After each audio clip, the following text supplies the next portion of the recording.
It's cold, it's Christmas, and I'm wearing my favourite Christmas jacket. We've looked at festive classics like the Gingerbread Man before, but what are some other Yuletide festive classics from abroad that you might not associate with the season to be jolly?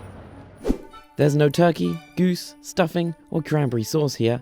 We've made 3 Christmas recipes, one savoury, one sweet, and one drink from across history in the Latin world. Although you may recognise one of these recipes, it's not eggnog, it's the Mexican variant, rompope. Oof! And it was first.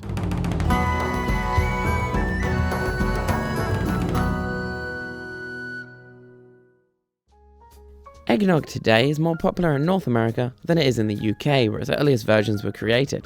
The British created the drink under the name posset as a mix of hot milk, eggs, wine and spices as a good winter remedy. Spreading throughout Europe, each country put their own spin on it, and the Spanish, the first of the Americas, took it to their colonies. And it's here with the production of rum in Central America where we first see spirits added to the drink. Years before the US added bourbon to eggnog, Mexican nuns in the city of Puebla added rum to their rompope. Even though they were forbidden to drink alcohol themselves, in commercializing the drink, rompope made the nuns and the church a lot of money.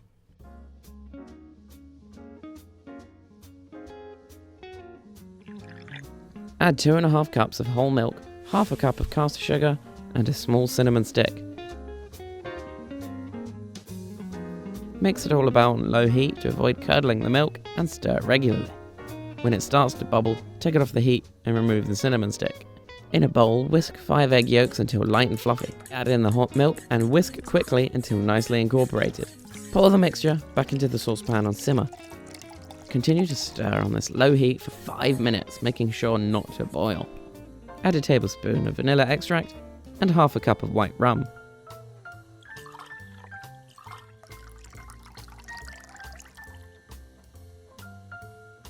Mix well.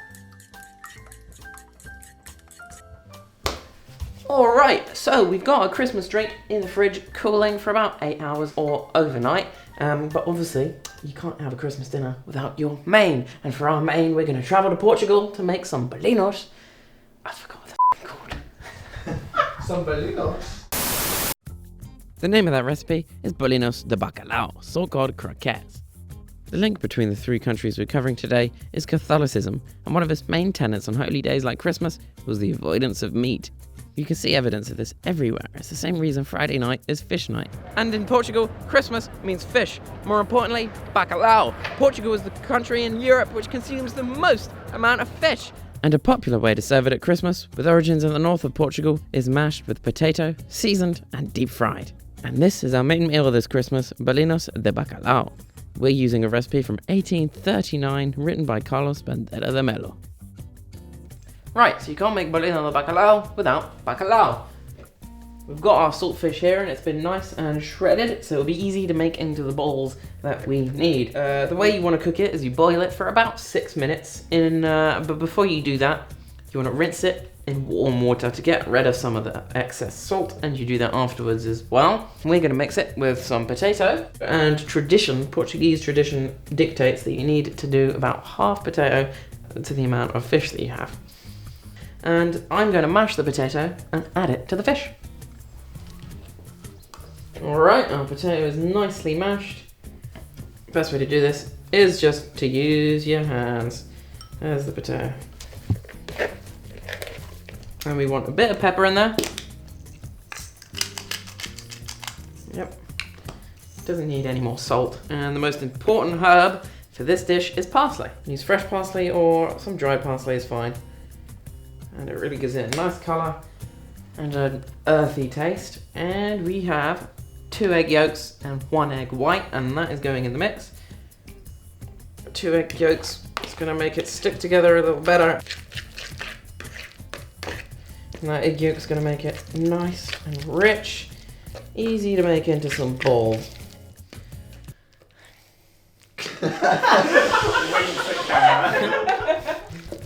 Now let's make this into some nice balls. Generally what you want is about a tablespoon. That's a fork. You can make it into a bowl, but you want it quite like a thumb, like that. You want to make sure the oil covers the Bellinos so as to cook for 2 minutes on each side, keeping in mind you don't want the pan too hot. You need 4 minutes of frying to make everything inside uniform and fluffy and the outside crunchy, and if your oil is too hot, it'll burn before that happens.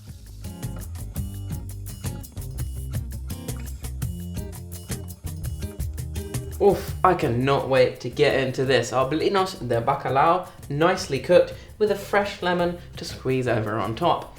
And that means we've just got our dessert left, and we're going to cross the border over into Spain to cook la torrija. The torrija is the Spanish variant of French toast, which isn't French, but Roman. The first recipe, remarkably similar to our modern French toast, comes from the cookbook Apicius, written in the late Roman Empire about the socialite Marcus Apicius. In Spain, early in the medieval ages, the torrija became the celebration of a successful birth, the first food their new mother would eat. Honey, milk and eggs were thought would give her the energy to recuperate, and in fact it caught on to use breast milk to make the dessert, but we won't be doing that today. And as such, it made sense to celebrate Christmas, said to be the birthday of Jesus, with a torrija. Although curiously, only in the northern region of Cantabria, whereas in the rest of Spain, it's eaten during Easter, as the use of stale bread is seen as an allegory to the resurrection of Jesus. Every region in Spain has unique traditions dating back centuries, and the recipe we're making is from 1611, written by royal chef Francisco Martínez Motinho. If you can make French toast, you can make a torrija. Now you ask, what is the difference? Well, with a torrija, you do the egg mix and the milk separately. So you'll dip it in the milk and dip it in the egg, whereas instead French toast, you'll do it together with the egg and the milk. This will make it thicker and creamier on the inside. We're going to start by adding some milk to this bowl. And what is unusual is that most French toast, or most torrija today, is probably infused with a bit of cinnamon. This recipe, because it's 400 years old, says just a bit of salt. And let's put our bread.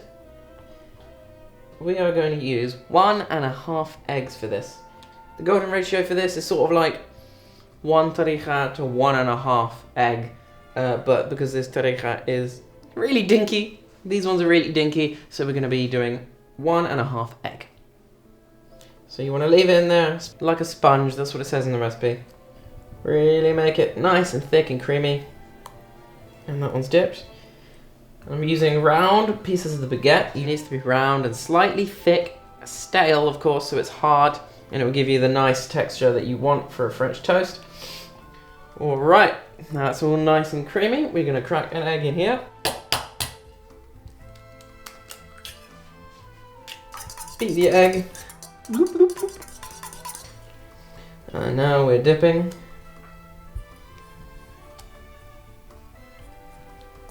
And it doesn't matter if it takes all the egg or not, because you're going to drizzle it over the torrija in the pan to get it extra eggy. Ideally, you do want a bit left over.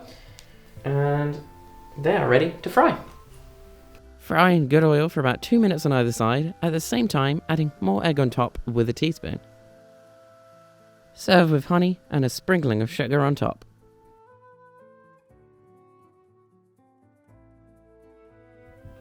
There we are. And Christmas dinner is served. Bit of lemon on top of this. Let's go for this drink.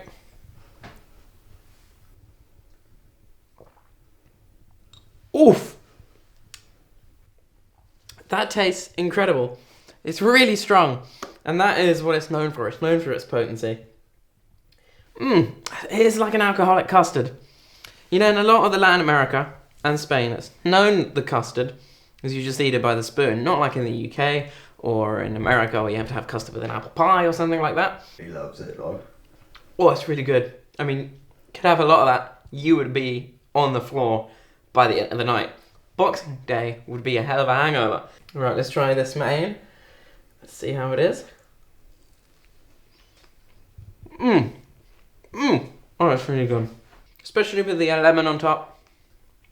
It diffuses the salt of the fish a bit. And it's interesting not to eat meat on a Christmas.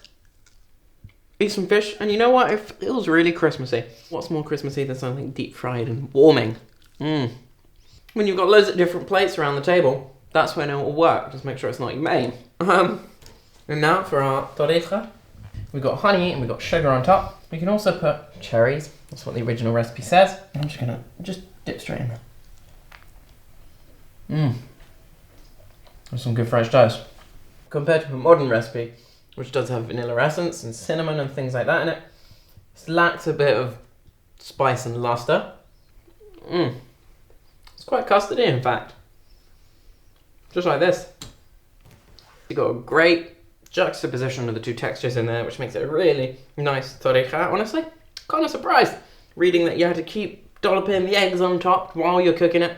I was a bit shocked. Usually you just dip in the egg and put it in there, but honestly it improves it and makes it a thicker, creamier and custardier piece of French toast, and I really enjoyed that. I would say this has been a successful Christmas, and I will see you on Boxing Day when I'll probably be hangover. Good night, everybody. Merry Christmas. Happy holidays. Bring Ethan back. Oh, Jesus. Bring Ethan back. Bring Ethan back. This is why I drink. Bring Ethan back. If you want to try out this historic recipe and make it for yourself, visit reciperewind.com, where you can find the how-to for every Recipe Rewind dish. To stay updated and for more exclusive content, follow us on our Instagram, Twitter and Facebook at Recipe Rewind.